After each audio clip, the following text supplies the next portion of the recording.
ಹೋರಾಟಗಾರ ಹೇಳಿದ್ರು. ಏನಂತ ಹೇಳಿದ್ರು? ಸ್ವರಾಜ್ಯ ನನ್ನ ಜನ್ಮಸಿದ್ಧ ಹಕ್ಕು, ಸ್ವಂತ ರಾಜ್ಯ ನನ್ನ ಜನ್ಮಸಿದ್ಧ ಹಕ್ಕು. ಇವತ್ತು ಎಷ್ಟೋ ಜನ ಭ್ರಷ್ಟ ರಾಜಕಾರಣಿಗಳು ಏನ್ ಹೇಳ್ತಿದಾರಪ್ಪ ಅಂತಂದ್ರ, ಬಾಟ್ಲಿ ನನ್ನ ಜನ್ಮಸಿದ್ಧ ಹಕ್ಕು. ಬಾಟ್ಲಿ ಅಂದ್ರೆ ಎಲ್ಲರಿಗೂ ಗೊತ್ತದ, ಬಾಟ್ಲಿ ನನ್ನ ಜನ್ಮಸಿದ್ಧ ಹಕ್ಕು. ಯಾಕೆ ಈ ರೀತಿ ಆಗ್ತಾ ಇದೆ ಇವತ್ತಿನ ಈ ದೇಶದಲ್ಲಿ, ನಾಡಲ್ಲಿ ಯಾಕೆ ಈ ರೀತಿ ಆಗ್ತಾ ಇದೆಯಪ್ಪ ಅಂತಂದ್ರೆ, ಅದಕ್ಕೆ ಎಲ್ಲೋ ಒಂದ್ ಕಡೆ ನಾವು ಮೊದಲ ಕಾರಣ ಆಗ್ತಾ ಇದ್ದೀವಿ. ಯಾಕೆ ಆಗ್ತಾ ಇದೀವಿ? ಹೆಂಡತಿ ಹಣ ಎಲ್ಲಕ್ಕೋಸ್ಕರ ನಾವು ಆಸೆ ಮಾಡ್ತಾ ಇದೀವಿ. ಅದಕ್ಕೆ ಇವತ್ತು ರಾಜ್ಯ ರಾಜಕಾರಣ ಹಾಳಾಗ್ತೇವೆ. ಯಾಕಾಗಬೇಕು? ಇವತ್ತಿನ ನೀವೆಲ್ಲ ಮಕ್ಕಳವರು ನಾವೆಲ್ಲ ತಟ್ಟಿ ನಿಲ್ಲೋಣ, ಭ್ರಷ್ಟಾಚಾರವನ್ನು ಹೋಗಲಾಡಿಸ್ತೇವೆ. ಒಬ್ಬ ಮಾದರಿ ರಾಜ್ಯ ಭಾರತದಲ್ಲಿ ಗುಜರಾತ್ ಇದೆ, ಯಾಕಿದೆ? ಕರ್ನಾಟಕದಲ್ಲಿ ಯಾಕಿಲ್ಲ? ಭ್ರಷ್ಟಾಚಾರ ನೀವೆಲ್ಲ. ಬಿಜೆಪಿ ಇದೆ, ಕಾಂಗ್ರೆಸ್ ಇದೆ, ಜೆಡಿಎಸ್ ಇದೆ, ಎಲ್ಲ ಬಿಟ್ಟು ಇವತ್ತ ಪೂರ್ತಿ ನಾವು ಸ್ವಾಭಿಮಾನಿ ರಾಜಕಾರಣಿಗಳು ಕೆಜೆಪಿ ಪಕ್ಷ ಯಾಕೆ ಕಟ್ಟಿದ್ದಾರೆ?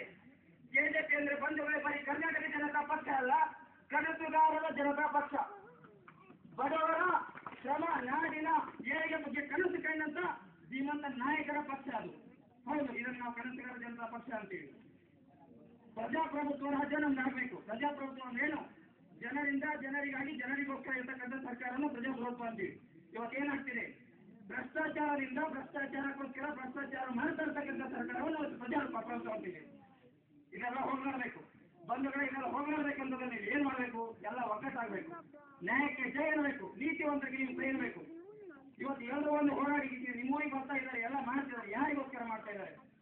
ಒಂದು ಮಾತು, 100 ಮಾತು ಹೇಳೋಕ್ಕಿಂತ ಒಂದು ಮಾತು ಹೇಳಕ್ಕೆ ಇಷ್ಟಪಡ್ತೀನಿ. ಬಂಧುಗಳೇ, ಬುದ್ಧಿ ಇರ್ತಕ್ಕಂಥ ಎಲ್ಲ ಜನ ತಿಳ್ಕೊಳ್ತಾರೆ. ಸನ್ಮಾನ್ಯ ಶ್ರೀ ಬಿ ಆರ್ ಪಾಟೀಲ್ ಆಳಂದಲ್ಲಿ ಹೋಗ್ತಾರೆ, ಇವತ್ತು ಬೆಂಗಳೂರು ಹುಟ್ಟಿದ್ರೆ ಕರ್ನಾಟಕದ ಮುಖ್ಯಮಂತ್ರಿಯಾಗಿ ಬದುಕ್ತಾ ಇದ್ರು. ಅಂತ ಜನ, ಅಂತ ಮನುಷ್ಯ ಇವತ್ತು ನಿಮಗೋಸ್ಕರ ಹಿತಚಿಂತಕರಾಗಿ ನೀವು ದುಡಿತಾ ಇದ್ದಾರೆ ಅಂತಂದ್ರೆ ಇವತ್ತು ಈ ಭಾಗದ ಪುಣ್ಯ ಇದೆ, ಅದನ್ನ ನೀವು ಬಳಸ್ಕೊಳ್ಳಿ. ಬಿಟ್ಬಿಡಿ. ಇವತ್ತು ನೋಡಿ, ಇವತ್ತು ಏನಾಗಿದೆ? ಯಾರೋ ಇವರು ತರ್ತಾರೆ, ಇವ್ರು ಬಂದು ಗುದಿಲಿ ಪೂಜೆ ಮಾಡ್ತಾರೆ. ಯಾಕೆ ಬೇಕ್ರಿ ಇದನ್ನೆಲ್ಲ? ಬಿಟ್ಬಿಡಿ. ಮಕ್ಕಳವ್ರು ಹೆಂಗಿರ್ಬೇಕು? ಮತ ನಮ್ಮ ಹಕ್ಕು. ಒಬ್ಬ ಹೇಳ್ತಾನೆ ಎಲ್ಲೋ ಕಲಿ, ಮತ ಅಂತಂದ್ರೆ ತಾಯಿ ತಂದೆ ಹೆಂಡತಿ ಮಕ್ಕಳಿದ್ದಾಗೆ.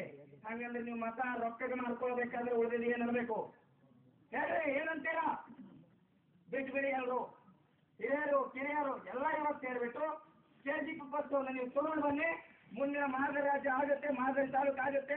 ಅವತ್ತು ಕೂಡ ನಾನು ಇದೇ ಸಭೆಯಲ್ಲಿ ಮಾನ್ಯರ ಮುಂದೆ ನಾನು ನಿಂತ್ಕೊಂಡು ನಾನು ಅವತ್ತು ಹೇಳ್ತೀನಿ, ಇವತ್ತು ನಮ್ಮ ನಾಯಕರೆಲ್ಲ ಮಾಡಿ ತೋರಿಸಿದಾರೆ ಅಂತ ನಾನು ಹೇಳ್ತೀನಿ. ನಾನು ಎದೆ ಮುಟ್ಕೊಂಡು ಹೇಳ್ತೀನಿ. ಅವತ್ತು ಬಂಧುಗಳೇ, ಎಲ್ಲರೂ ಭ್ರಷ್ಟಾಚಾರಗಳನ್ನ ಬಿಟ್ಟುಬಿಡಿ. ತಮ್ಮ ಮತವನ್ನ, ನಿಯತ್ತಿನ ಮತವನ್ನ ಯಾರು ಹೆಂಡಲ್ಲ ಅಥವಾ ಯಾರಿಗೂ ಕೊಡಬೇಡಿ. ಎಲ್ಲರೂ ಚೆನ್ನಾಗಿ ಬದುಕಿ, ಚೆನ್ನಾಗಿ ನಿಮ್ಗೆ ಓಟ್ ಹಾಕಿ. ನಿಮ್ಮ ಭವಿಷ್ಯ ನಿಮ್ಮ ಕೈಯಲ್ಲಿದೆ, ಬೇರೆಯವ್ರ ಹತ್ರ ಇಲ್ಲ. ಹೌದಾ? ನೀವು ನಿಮ್ಮ ಓಣಿ ಉದ್ಧಾರ ಮಾಡಿ ಸಾಕು. ಆ ಓಣಿ ಏನಾಗುತ್ತಾ? ಪೂರ್ತಿ ಊರು ಉದ್ಧಾರ ಮಾಡುತ್ತಾ. ಊರು ಉದ್ಧಾರ ಮಾಡಿದ್ರೆ ಹೋಬಳಿ ಉದ್ಧಾರ ಆಗುತ್ತಾ? ಹೋಬಳಿ ಯಾವ್ದಾದ್ರು ತಾಲೂಕು ಆಗುತ್ತಾ?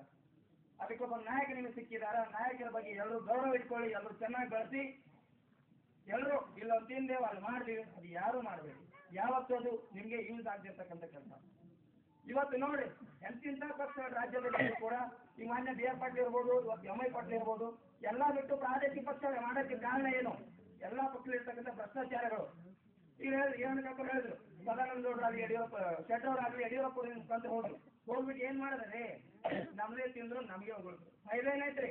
ಬಿಟ್ರು, ಮತ್ತೆ ಹೊಸ ಪಕ್ಷ ಆಯ್ತು. ಗಂಟಾಗೋಸ್ಕರ ನಾನು ಹೇಳ್ತೀನಿ, ಗ್ಯಾರಂಟಿ ಕೆಜಿಎಫ್ ಪಕ್ಷ ಎಲ್ಲಾ ಕಡೆ ಬರುತ್ತೆ. ಓನ್ಲಿ ಆನಂತರ ಕಡೆ ಅಲ್ಲ, ಎಲ್ಲಾ ಕಡೆ ಬಂದೇ ಬರುತ್ತೆ. ನೋಡ್ತಾ ಇರಿ ನೀವು. ಬಂಧುಗಳೇ, ಎಲ್ಲರೂ ಕಳಕಳಿ ಮನವಿ, ದಯವಿಟ್ಟು ತಮ್ಮ ಮತವನ್ನ ಸರಿಯಾಗಿ ಚಲಾಯಿಸಿ. ಭ್ರಷ್ಟರಾಗಲಿ, ನೀತಿವಂತರಿಗೆ ತಮ್ಮ ಮತವನ್ನು ಕೊಟ್ಟು ನಿಮ್ಮ ನಾಡು, ತಾಲೂಕು, ಊರನ್ನ ರಾಮರಾಜ್ಯವನ್ನಾಗಿ ಮಾಡ್ಕೊಳ್ಳಿ ಅಂತ ಹೇಳ್ತಾ 2 ಮಾತು ಇದರ ಹೇಳ್ತಾನೆ. ಧನ್ಯವಾದಗಳು.